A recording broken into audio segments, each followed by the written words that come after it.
Bismillahirrahmanirrahim. Assalamualaikum warahmatullahi wabarakatuh. Alhamdulillahirabbil alamin. Assalatu wassalamu ala Rasulillah. Segala puji kehadirat Allah Subhanahu wa taala, Tuhan semesta alam serta pencipta langit dan bumi. Dan juga sholawat untuk Nabi besar Muhammad sallallahu alaihi wasallam sebagai bentuk cinta dan penghormatan kita kepada beliau. Sekarang kita akan lanjut lagi mengenai Perang Uhud. Nah, sebelum kita mulai, di 2 episode sebelumnya kita sudah membahas Perang Uhud. Yang untuk pertama itu kita sudah membahas tentang kematian Hamzah bin Abdul Muthalib atau yang dikenal dengan Singa Allah. Terus di episode sebelumnya juga kaum muslimin itu kan sudah hampir menang tuh. Nah, tetapi ada kesalahan dari para pemanah. Nah, di situ akhirnya ada serangan balik dari kaum musyrikin yang dipimpin oleh Khalid bin Walid, sehingga kaum muslimin sudah semakin terdesak. Nah, sekarang di sini kita lanjutkan mengenai bab yang membahas tentang keadaan paling kritis yang dihadapi Rasulullah. Jadi setelah tumbangnya Ibnu Sakhan, Rasulullah hanya ditemani oleh 2 sahabat muhajirin, yaitu Thalhah bin Ubaidillah dan Sa'ad bin Abu Waqqas. Pada saat itu, Rasulullah menghadapi situasi yang sangat kritis. Serangan dari kaum musyrikin semakin intensif dan selalu mengarah kepada beliau dengan tujuan untuk membunuhnya. Meskipun dalam keadaan yang sangat berbahaya ini, mereka tidak berhasil memanfaatkan kesempatan tersebut sebaik-baiknya. Pada saat yang kritis ini, Utbah bin Abu Waqqas melempari Rasulullah dengan batu hingga mengenai lambung beliau dan merusak gigi seri sebelah kanan bawah, melukai bibir bawahnya. Abdullah bin Sihab juga mendekati dan memukul kening beliau hingga terluka. Selanjutnya, seorang penunggang kuda bernama Abdullah bin Qami'ah memukul pundak Rasulullah dengan pedang. Meskipun pukulannya keras, baju besi yang dikenakan Rasul mampu menahan serangan tersebut. Namun serangan lain dari Abdullah bin Qami'ah pada tulang pipi beliau menyebabkan 2 keping lingkaran rantai tepi besi lepas dan mengenai kening Rasulullah. Nah, saat itu Abdullah bin Qami'ah berkata, "Terimalah ini, aku adalah Ibnu Qami'ah." Dan Rasulullah sambil mengusap darah di keningnya berdoa, "Ya Allah, semoga Allah menghinakanmu." Gigi seri beliau pecah dan kepala beliau terluka. Namun dalam keadaan tersebut beliau tetap berdoa, "Ya Allah, ampunilah kaumku, sesungguhnya mereka tidak mengetahui." Hadis riwayat At-Tabrani. Nah, 2 sahabat yang tersisa yaitu Thalhah bin Ubaidillah dan Sa'ad bin Abu Waqqas berjuang mati-matian untuk melindungi Rasul. Keduanya dikenal sebagai pemanah ulung dan terus melepaskan anak panah mereka untuk menghadang serangan kaum musyrikin. Rasulullah sendiri membantu Sa'ad bin Abu Waqqas dengan mengambilkan anak panah dari sarungnya dan berkata, "Teruslah memanah demi ayah dan ibuku yang menjadi tebusannya bagimu." Thalhah bin Ubaidillah juga menunjukkan keberanian yang luar biasa. Dia bertempur menghadapi 11 orang musyrikin hingga jari-jarinya terputus, dalam kondisi terluka parah dan tidak kurang dari 35-39 luka. Thalhah tetap berjuang untuk melindungi Rasul. Oleh karena itu, Nabi Muhammad juga bersabda, "Barang siapa yang ingin melihat orang yang mati syahid tapi masih berjalan di muka bumi, dialah Thalhah bin Ubaidillah." Hadis riwayat Tirmizi dan Ibnu Majah. Nah, dalam kondisi yang sangat kritis, Allah Subhanahu wa taala menurunkan pertolongannya secara gaib. Sa'ad meriwayatkan bahwa dia melihat Rasul didampingi oleh 2 orang yang berjuang melindunginya. Keduanya mengenakan pakaian serba putih dan tidak pernah terlihat sebelum dan sesudah itu.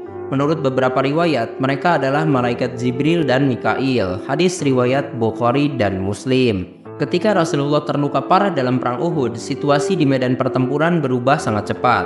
Banyak sahabat yang berada di barisan depan pertempuran tidak mengetahui langsung apa yang terjadi dengan Rasul.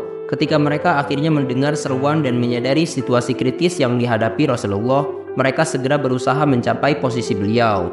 Dalam keadaan genting, Thalhah bin Ubaidillah dan Sa'ad bin Abu Waqqas berjuang mati-matian untuk melindunginya. Mereka menghadapi serangan musuh dengan keberanian yang luar biasa. Thalhah mengalami banyak luka parah, termasuk jari-jarinya yang putus saat melindungi Rasulullah. Nah, menurut riwayat yang disampaikan oleh Aisyah, Abu Bakar Asy-Shiddiq adalah sahabat pertama yang mencapai posisi Rasulullah. Dia melihat Thalhah berjuang mati-matian dan memujinya dengan berkata, "Teruslah memanah, wahai Thalhah, teruslah memanah. Ayah dan ibuku yang menjadi tebusan bagimu." Abu Ubaidillah bin Al-Jarrah juga berada di dekat Rasul, berperang dengan gigi seperti seekor burung, hingga akhirnya mendekati Rasulullah bersama Abu Bakar. Nah, ketika Rasul terluka dan 2 keping rantai topi besi yang menancap di pipinya, Abu Bakar berusaha mencopot kepingan tersebut. Namun Abu Ubaidah memohon untuk melakukannya sendiri. Ia menggigit kepingan rantai dengan giginya dan melepaskannya dengan hati-hati agar tidak menyakiti Rasul. Meskipun gigi seri Abu Ubaidah akhirnya goyah, setelah itu mereka merawat Thalhah yang mengalami tidak kurang dari 10 luka yang menganga di tubuhnya. Setelah beberapa saat, lebih banyak sahabat pilihan mulai berhimpun di sekitar Rasulullah. Mereka datang untuk melindungi dan mendukung beliau. Di antaranya mereka adalah Abu Dujanah, dikenal dengan keberaniannya yang luar biasa. Terus ada Mus'ab bin Amir, sahabat yang berani dan setia. Ali bin Abu Thalib, sepupu dan menantu Rasul, seorang pejuang yang sangat tangguh. Terus ada juga Sahal bin Hanif, seorang sahabat yang gagah berani. Ada juga Malik bin Sinan, sahabat yang setia. Walid bin Abu Sa'ad al-Hudri, seorang pejuang berani. Terus ada Ummu Amarah Nasibah binti Ka'ab bin Abi Maziniyah, salah satu wanita pemberani yang ikut berjuang di medan perang. Terus ada juga Qatadah bin An-Nu'man, sahabat yang setia. Umar bin Khattab, khalifah kedua dan sahabat dekat Rasul. Terus ada juga Hatib bin Abu Balta'ah atau sahabat setia Rasul. Dan ada juga yang terakhir Abu Thalhah, sahabat yang dikenal dengan keterampilan memanahnya. Nah, dalam pertempuran yang sengit, pasukan musyrikin selalu memiliki jumlah yang lebih banyak dibandingkan dengan pasukan muslimin. Tekanan dari pasukan musuh semakin menghebat. Dari serangan mereka semakin gencar menekan pasukan muslimin. Rasulullah bahkan sempat terperosok ke dalam lubang yang dibuat oleh Abu Amir. Ali bin Abu Thalib meraih tangan beliau, sementara Thalhah bin Ubaidillah merangkul tubuh beliau hingga beliau dapat berdiri kembali. Nah, di sini kita akan coba lihat beberapa cara sahabat untuk melakukan perlindungan terhadap Rasulullah. Ini sudah kita rangkumkan secara singkat, padat, dan jelas. Pertama ada kisah Thalhah dan Sa'ad. Nafi bin Jabir menyaksikan seorang sahabat muhajirin yang berkata bahwa ia melihat anak panah yang berseliweran ke arah Rasulullah. Namun tidak ada satupun yang mengenai beliau. Abdullah bin Sihab yang berusaha mencari Rasul bahkan tidak menyadari bahwa beliau berada di sampingnya karena pandangannya terhalang. Terus untuk kisah kedua ada kisah Abu Thalhah dan Abu Dujanah. Abu Thalhah menjadikan tubuhnya sebagai tameng untuk melindungi Rasul. Dalam perang Uhud, Abu Thalhah berdiri dengan tamengnya, mematahkan 2-3 busur panah dan mengarahkan anak panahnya dengan sangat tepat. Rasulullah juga ikut memanah bersama Abu Thalhah, membantu menyediakan anak panah. Abu Dujanah berdiri di hadapan Rasul, menjadikan punggungnya sebagai tameng sehingga anak panah yang melesat mengenai punggungnya, tetapi ia tetap bertahan. Nah, di sini ada beberapa cara perlawanan para sahabat. Pertama, Hatib bin Abu Balta'ah berhasil membunuh Utbah bin Abu Waqqas yang telah memecahkan gigi seri Rasulullah.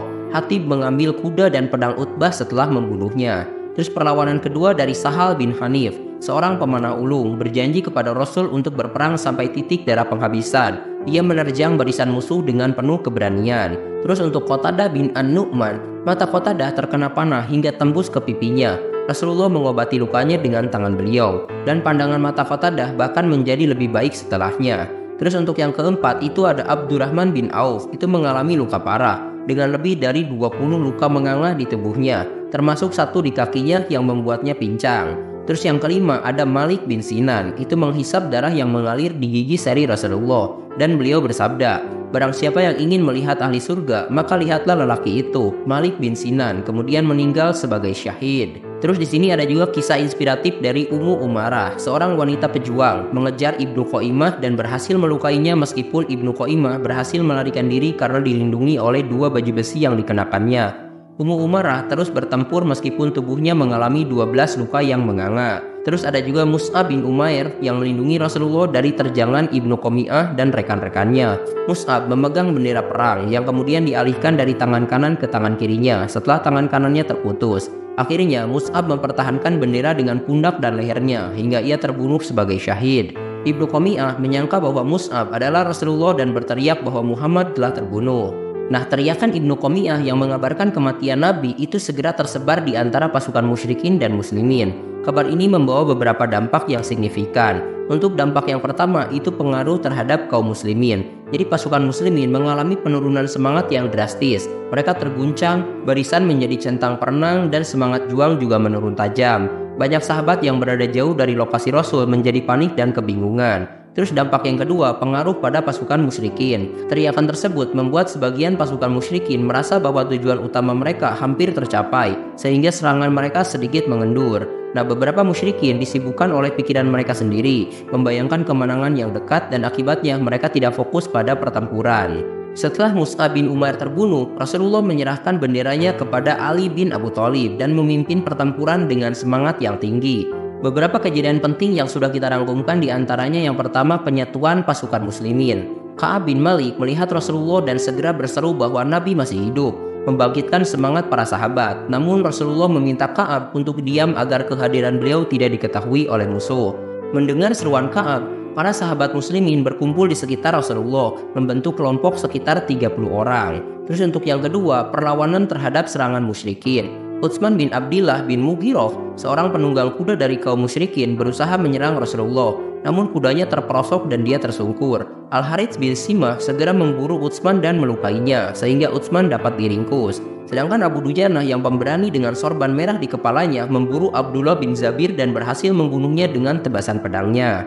Terus untuk kejadian yang ketiga, rasa kantuk sebagai anugerah dari Allah. Merasakan kantuk yang hebat sebagai anugerah dari Allah yang disebutkan dalam Al-Quran. Kantuk ini menjadi penenang bagi pasukan muslimin yang kelelahan. Abu Thalhah bahkan sampai beberapa kali menjatuhkan pedangnya karena ngantuk. Terus untuk kejadian yang keempat, penarikan mundur yang teratur. Rasulullah memimpin pasukan muslimin mundur secara teratur ke atas bukit, memberi jalan bagi sisa pasukan yang lain untuk mencapai tempat aman. Di sana mereka berhasil menyusun kembali barisan dan bertahan. Bahkan dengan kecerdikan Khalid bin Walid, pasukan musyrikin tidak mampu mengalahkan strategi dan kecerdikan Rasulullah dalam mengatur pertempuran.